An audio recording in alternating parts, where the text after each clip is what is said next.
Good morning. How are you all today? Happy holidays. Welcome to Bible class with Andre and Betty.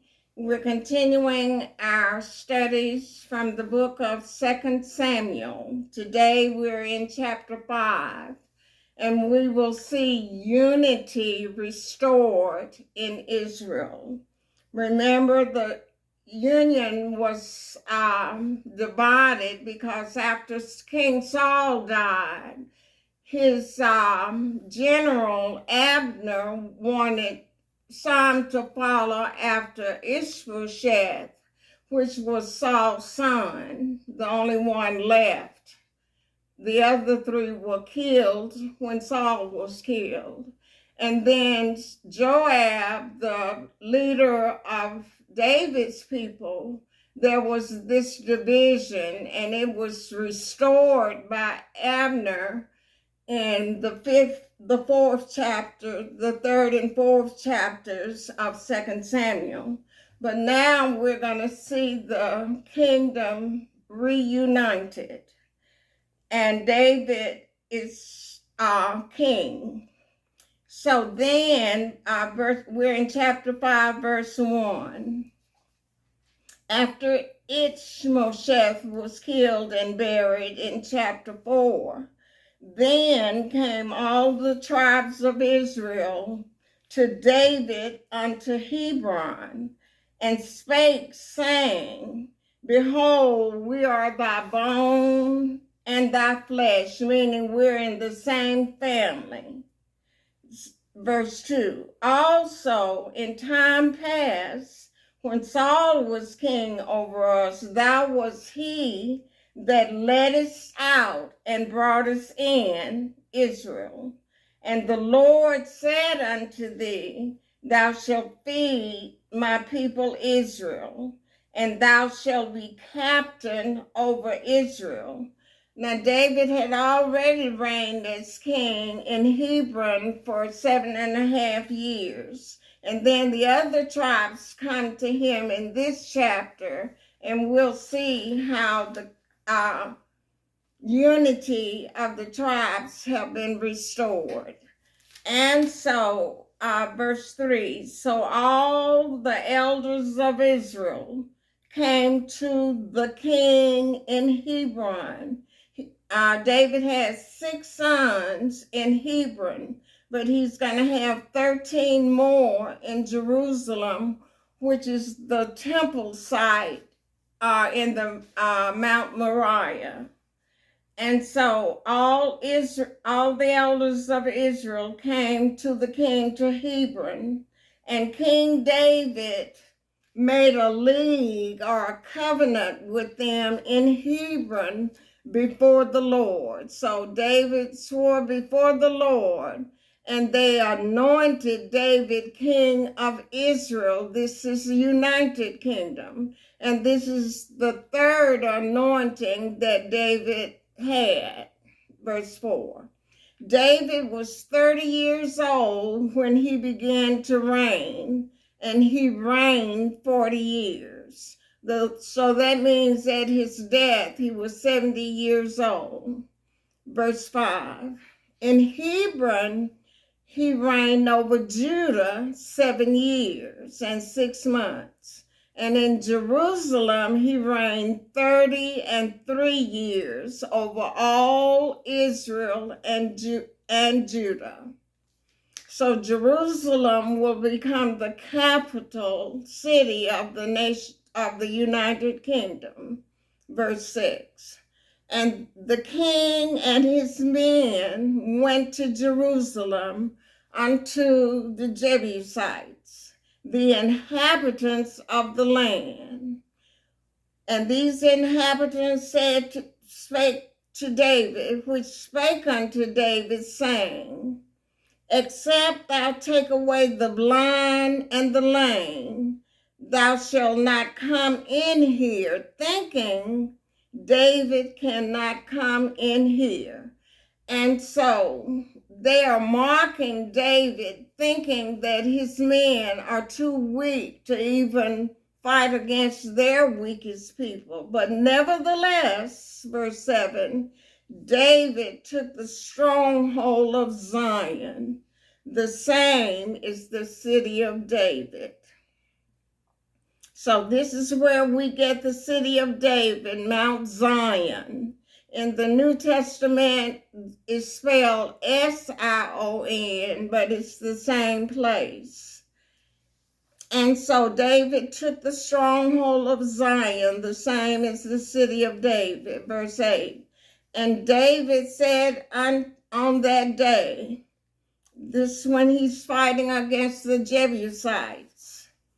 And David said on that day, whosoever getteth up to the gutter, which we will call the ghetto, that's how he looked at the people in the Jebusite place. So whosoever getteth up to the gutter and smiteth the Jebusites, and the lame, and the blind, that are hated of David's soul, he shall be chief and captain. And we know that was Joab. Wherefore they said, the blind and the lame shall not come into the house. And so David proved to them that he was greater than them, and how he hated, David hated the Jebusites so much. I don't understand. I have not been able to find where that was justified, that he would hate someone, only hate a group of people. But there's a lot we're going to learn when we get to heaven that we can't understand now. But if anyone can give me some insight on that, please email me, make a comment. Verse 9. So David dwelt in the fort, that is the city of Zion, and called it the city of David. And David built round about from Milo and inward. These will be fortified places to keep weapons and fight different enemies. Verse 10, and David went on and grew great, and the Lord God of hosts were with him. Verse 11, and Hiram, king of Tyre, sent messengers to David, and cedar trees, and carpenters, and masons, and they built David an house. Verse 13, and David took him more concubines and wives out of Jerusalem after he was come from Hebron, and there were yet sons and daughters born to David. Verse 14, and these be the names of those that were born unto him in Jerusalem. Remember, he already had 6 sons that were born to him in Hebron. Shamua, Shubab, and Nathan, and Solomon. In First Chronicles, we'll see those 4 were sons of Bathsheba. Verse 15, Itzhar also, and Elisha, and Nepheg, and Japhia. Verse 16, and Elishama, and Elida, and Eliphalet. So that's 11, but he had a total of 19 children. Verse 17. But when the Philistines heard, these are enemies of Israel, but when the Philistines heard that they had anointed David king over Israel, all the Philistines came up to seek David, and David heard of it and went down to the hole, or the stronghold. Verse 18, the Philistines also came and spread themselves in the valley of Rephaim, which is the valley of giants. Verse 19, and David inquired of the Lord, saying, shall I go up to the Philistines? Will you deliver them into my hand? For I will. And the Lord said unto David, go up. For I will doubtless, or without a doubt, deliver the Philistines into thine hand. And it's very important to ask the Lord about whatever we plan. And I'm guilty of not doing that very thing. And so I thank God for repentance. Verse 20. And David came to Baal-perazim, and David smote them there, and said, the Lord had broken forth upon mine enemies before me, as the breach of waters, as the breaking in waters, a dam let loose. Therefore he called the name of that place Baal-perazim, which means breaking forth. Verse 21.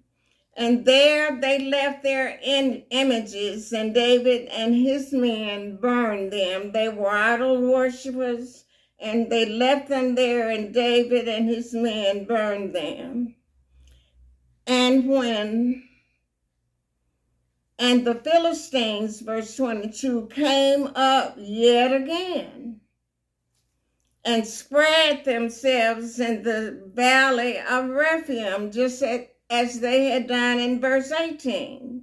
But this time, verse 23, and when David inquired of the Lord, he said, God said to him, thou shalt not go up, but fetch a compass, or set an ambush behind them. Fetch a compass behind them, an ambush, and come upon them over against the mulberry trees. Verse 24.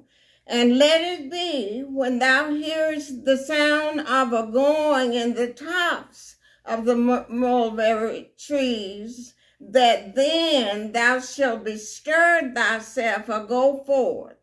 For then shall the Lord go out before thee to smite the host or the army of the Philistines. And so he's saying, don't go up now, but go over against the mulberry trees. And when you hear the wind blowing, then bestir or get up and go forth. Verse 25. And David did so, as the Lord had commanded him, and smote the Philistines from Geba until thou come to Gezer. And David, most of the times before he made a decision, he inquired of the Lord first. And that's a lesson to all of us. Even if we've not done so, we have an opportunity today because God has kept us alive. So you all have a great day, a great week, holidays, and we'll see you next time. Bye.